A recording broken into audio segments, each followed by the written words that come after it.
Welcome back to another episode of the Finance Bible Podcast. Zeke here. And your co-host, Oscar. But before we get into it, please note that nothing in this podcast should ever be considered as personal financial advice. Of course, if that is what you are seeking, reach out, we'll get you in touch with the correct professionals, get the job done properly. Sit back, relax, and enjoy the show. Let's get into it. Welcome back to another episode of the Finance Bible Podcast. If you're in your 20s and 30s and listening to this right now, and you feel like you're earning decent money but have nothing to show for it, well, this episode is for you. Today, I'm going to give you a straight up breakdown of how to manage your money, grow your wealth, and stop living paycheck to paycheck.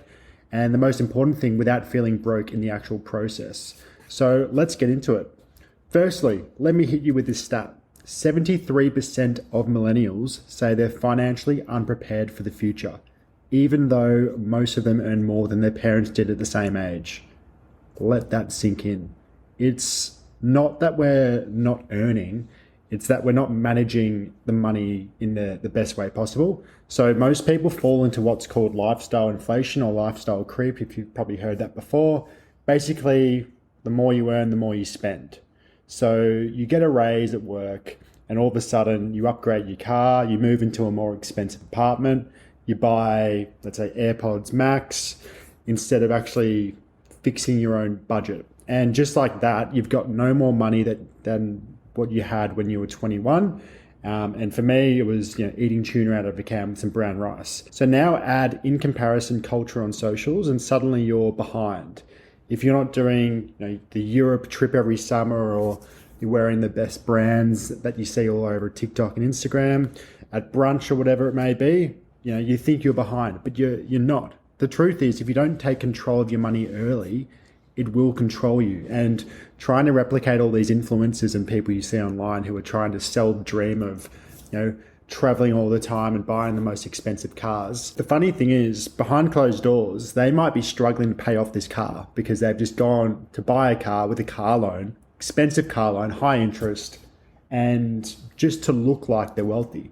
But I guarantee behind closed doors, they're not as wealthy as you think. The 3-bucket money system is a system that I use myself, and for certain clients who come to us and want to talk, just general about money and savings, etc.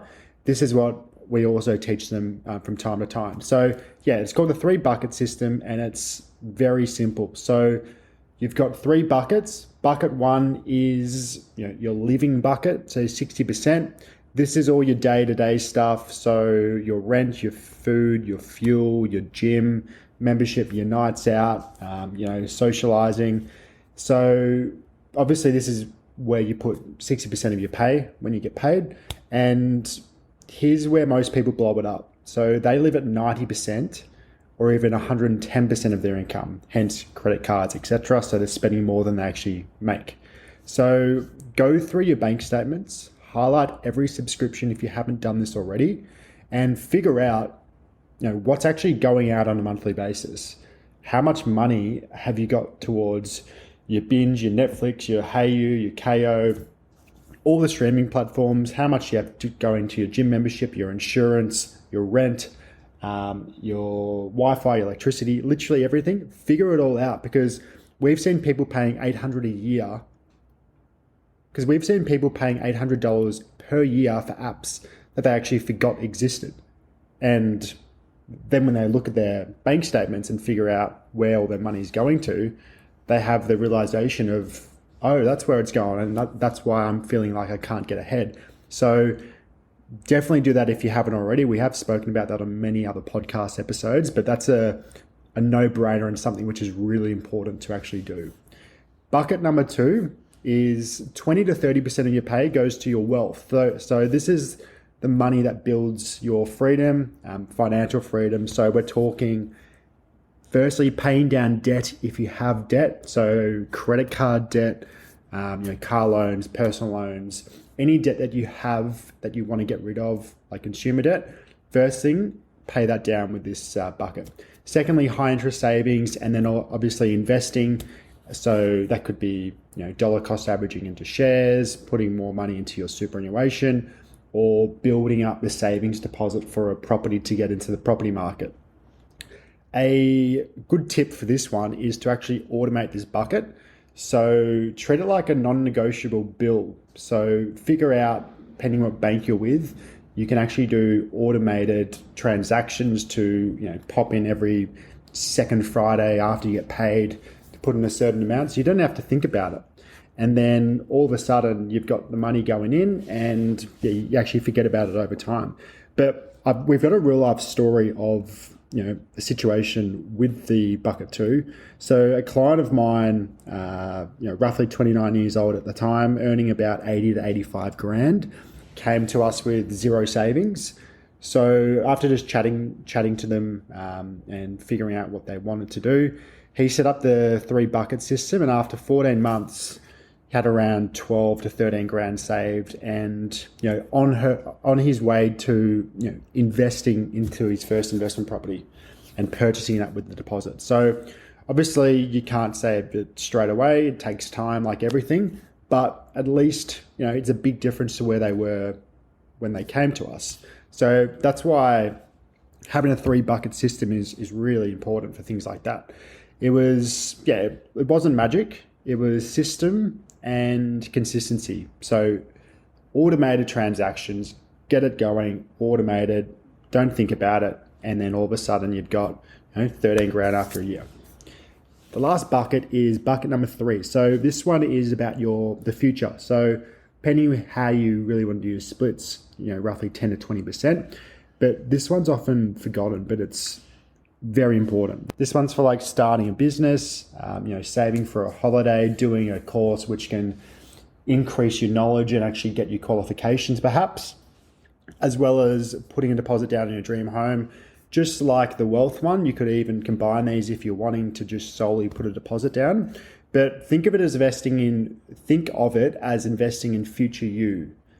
So when you break it down like this, living, wealth, and future, money becomes less overwhelming and it kind of becomes fun and more strategic, and you're going towards a goal as opposed to just living day to day, paycheck to paycheck, wondering where all your money's going. Now you know exactly where your money's going and you know exactly what goal you're wanting to actually achieve. So those that's 3 bucket system. And if you have any questions with that, obviously you can reply to us on Instagram or the Spotify show notes. You can actually comment on that now, but that is a simplified version of it. The next thing I want to talk about is 3 money traps that will keep you stuck. How I figured out these 3, I've kind of gone through over the last few years, mainly what I've seen day in, day out with people commenting on our TikToks or people messaging us and having meetings with us. And this is generally what we find most. So number 1 trap that you hear a lot is I'll start later, or I'll invest down the track, or when things clear up, or when I become less busy. The thing is, you're never really going to become less busy, and time is your biggest asset. So if you invested $200 a month from the age of 25 at a typical 8% return, by 55, you'd have over $500,000. And if you waited until 35 years old to start, you'll need to double that monthly amount just to catch up. That shows that, time and getting in earlier rather than later has such a big effect on the overall outcome down the track at the other end of the line. So yes, you might be really busy and you might be putting something off, but we've seen people, I spoke to a couple of clients 5 years ago who said they were going to do it in 6 months back then. And fast forward now, it's 5 years. So they've missed out on 5 years of growth. And 5 years of growth can be, $100,000 to $300,000 over time, depending on the investment they did and what they're wanting to do. But that just shows how time can just creep up on you. And, you've really got to figure out what's the most important thing for you. Is it investing for future you, or is it telling yourself you're too busy, that you don't want to set yourself up and your kids and your family? So start now, start small, but just start. That's the main thing to do. You just need to start. Second most popular trap I hear is people living on borrowed money. So credit cards. Let's say you've got a $15,000 limit. You've got $1,000 in your bank account. You're just living on borrowed money. You're eventually going to have to pay it back. And if you're spending too much that you can't afford, the interest on the credit card's going to come to bite you down the track, and you're probably never going to really get on top of it, especially if you're not making those repayments and trying to smash it down with snowball techniques, avalanche techniques, which we have talked about in previous episodes. But that's a conversation for another time. But as well as credit cards, you've got buy now, pay later schemes like Zip and Afterpay, which at the time feel great and harmless, but you kind of forget about it and it's a slippery slope down. The alarming thing that is more than 50% of young Australians using buy now, pay later have missed payments week in, week out, which is, why are you buying this if you can't afford it? You've probably heard the saying, if you can't pay for it in cash, or if you can't pay for it right now and double the amount, you can't afford it. So that's something you should probably listen to if you find yourself living on a credit card or Afterpay, especially the younger Australians, because that's kind of who it's targeted at.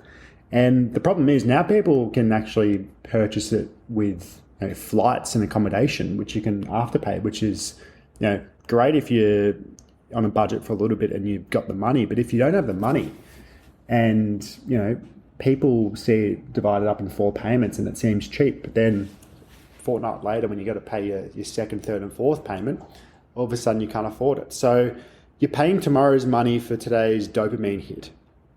And the interest is brutal. So like I said, if you can't afford it twice, don't buy it once. As simple as that. Trap number 3, and probably one of the most important factors and points, is having no emergency fund. We've probably spoken about emergency funds on 20 to 30 different episodes. Emergency funds are really important. You need an emergency fund for things that you don't think are going to happen. They're emergencies, so you might get sick, your car might break down, work goes through a termination process and cuts down your hours, or even lets you go. And then suddenly you're dipping into your rent money, you've got no money to save, or you've got no money to eat food. And then you're stressed and you can't really live the life that you're wanting to live. You don't need 20 grand saved. You might only need $1,000, 2,000, 3,000, but figure out what your expenses are like per month. And then, rule of thumb, which is generally spoken throughout a lot of different platforms, is aim to build around 2 to 3 months of expenses in that emergency fund. So if anything did happen to your work, or if you got sick of your car, generally speaking, you can actually get back on your feet or figure something out within 2 to 3 months. So that's why that buffer is actually quite important. So you can, if you're struggling and you need to find a new job, smash out some interviews, and then within 2 to 3 months, you'll have a job and you'll just be living off your emergency fund. So very important. The buffer that you have is mainly peace of mind, because if you're behind, if you've got, let's say, $200 in an emergency fund or nothing, and then you're digging into all your savings that you've been putting towards for your investment property or your home that you want to buy and live in, well, that will just make the whole process stressful. But if you do have an emergency fund, you feel a bit more freedom. And like I said, massive with peace of mind. Now, last episode, I finished off with a bit of an activity and some actions to actually take. And I'm going to do it again on this episode.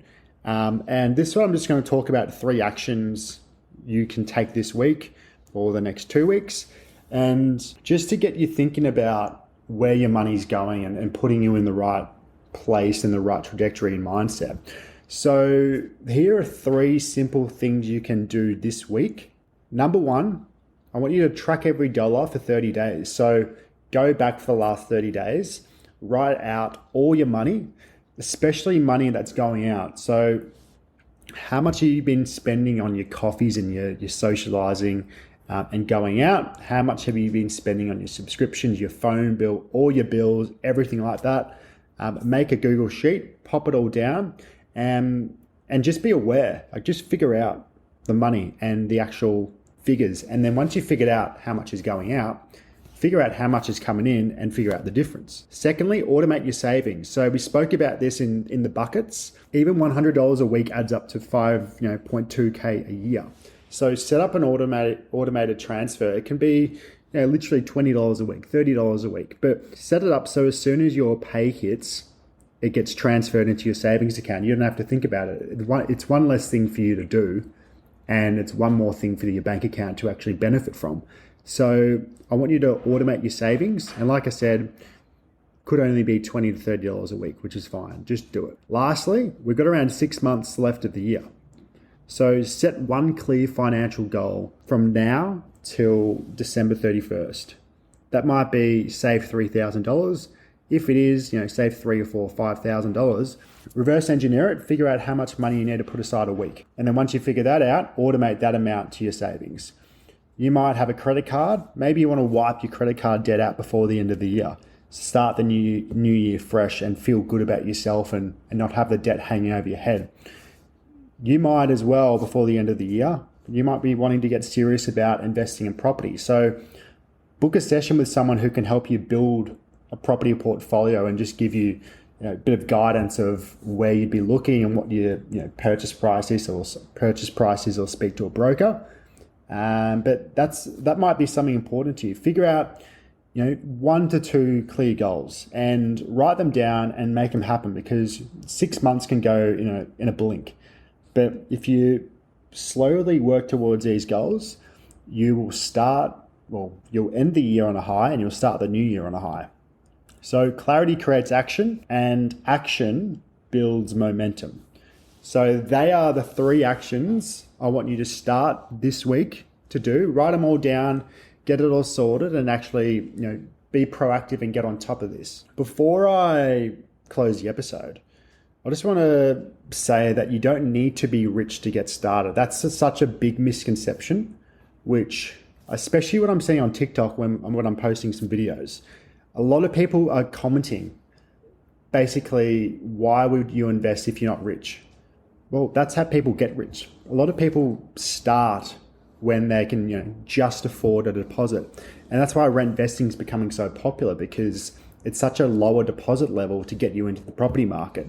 And this is how people build wealth over time. So you don't need to be rich to get started in investing in anything, or just putting money aside and putting into shares, or just saving for a rainy day. But you need to start to get rich if that is what you want to do down the track, and to have the freedom and the financial clarity. So that's what I want to leave you on. If this episode helped you, share it with one friend who needs to hear it. And if you listen to it on Spotify, Apple Podcast, feel free to drop a review. That does go a long way in terms of the podcasting game. And lastly, if you do want help building your game plan, reach out to myself on Instagram or TikTok, Oscar Don Property, or our business Asset Road. And we can sit down, have a chat, see what you're wanting to achieve, and ultimately see if we can actually assist you in the first place. Because the truth is, we can't assist everyone, but if we can assist you, happy days. But until then, thanks for listening. Stay consistent, really take on what we've spoken about today, and I'll catch you next time. We hope you enjoyed the episode. As always, you know exactly what to do. Hit that follow button, subscribe, whatever platform you listen to this podcast on. Also share it to friends, families, co-workers, whoever you think may benefit from it. But unfortunately, it's the end, and we'll see you next week.